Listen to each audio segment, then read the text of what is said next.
JDSಗೆ ಹೋಗ್ತಾ ಇದ್ದಾರೆ, ಇಕ್ಬಾಲ್ ಸಾಹೇಬರು ಮುಂದೆ BJPಗೆ ಹೋಗ್ತಾ ಇದ್ದಾರೆ. ಏನು ಬೇಕಾದ್ರೂ ಜನ ಎಬ್ಬಿಸ್ತಾರೆ. ಆದರೆ ಜನ ಗಾಳಿ ಸುದ್ದಿ ಮನೆಗೆ ತಗೊಂಡು ಹೋದರೆ ಅವನಷ್ಟು ಹುಚ್ಚ ಯಾರಿಲ್ಲ. ಗಾಳಿ ಸುದ್ದಿ ಮಾತ್ರ ತಗೋಬಾರ್ದು. ಸತ್ಯತೆ ಏನಿದೆ ಅದನ್ನು ತಿಳ್ಕೊಳ್ಳಿಕ್ಕೆ ಪ್ರಯತ್ನ ಮಾಡಬೇಕು. ನಾನು ಕಾಂಗ್ರೆಸ್ನಲ್ಲಿದ್ದೀನಿ,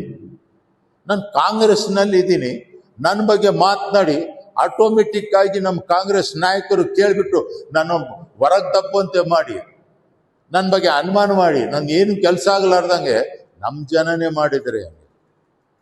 ನಾನು ಎಲ್ಲಾದರೂ ಏನಾದರೂ ಹೇಳಿದ್ನ ಯಾರಿಗಾದರೂ, ನಾನು ಈ ಪಕ್ಷ ಬಿಟ್ಟು ಇಂಥ ಕಡೆ ಹೋಗ್ತೀನಿ ಅಂಥ ಕಡೆ ಹೋಗ್ತೀನಿ, ನನ್ನ ಯೋಜನೆ ಹಿಂಗೆ ಅಂತ ಹೇಳಿದ್ದೇನೆ.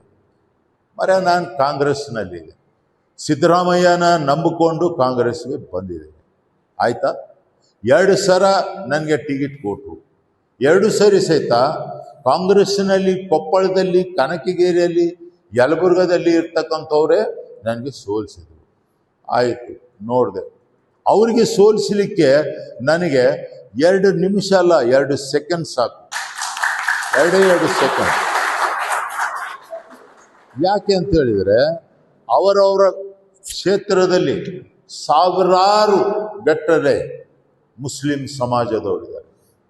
ಅವರಿಗೆ ಒಂದೇ ಒಂದು, ಈ ನಮ್ಮ ಮಸೀದಿಗಳಲ್ಲಿ ಶುಕ್ರವಾರಕ್ಕೊಂದು ದಿವಸ ನಮಾಜ್ ನಡೀತದೆ, ಒಂದೇ ಒಂದು ಪತ್ರ ನಾನು ಬರೆದು, ಈ ವ್ಯಕ್ತಿ ನನಗೆ 2 ಸಲ ಸೋರಿಸಿದ್ದಾರೆ, ಇವರಿಗೆ ಮತ್ತೆ ನಿಮ್ಮ ಮತಗಳನ್ನು ಹಾಕಬೇಡಿ, ನಿಮ್ಗೆ ಯಾರು ಕೆಲಸ ಮಾಡ್ತಾರೆ, ನಿಮ್ಗೆ ಯಾರು ಅನುಕೂಲತೆ ಇದೆ ಅವ್ರಿಗೆ ಹಾಕಿ ಅಂದ್ಬಿಟ್ರೆ.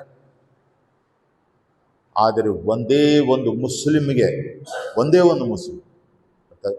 ಅವ್ರಿಗೆ ಹೇಳಿದ್ದೆ, ತಂದು ತೋರಿಸ್ರಿ ನನಗೆ, ಯಾರಿಗಾದರೂ ನಾನು ಯಾವ ಪಕ್ಷದಲ್ಲಿ ಇದ್ದೀನಿ ಆ ಪಕ್ಷದ ವ್ಯಕ್ತಿಯ ವಿರೋಧ ನೀನು ಓಟ್ ಹಾಕಪ್ಪ, ಅವನಿಗೆ ಸೋಲ್ಸ್ ಅಂತ ಹೇಳಿಲ್ಲ.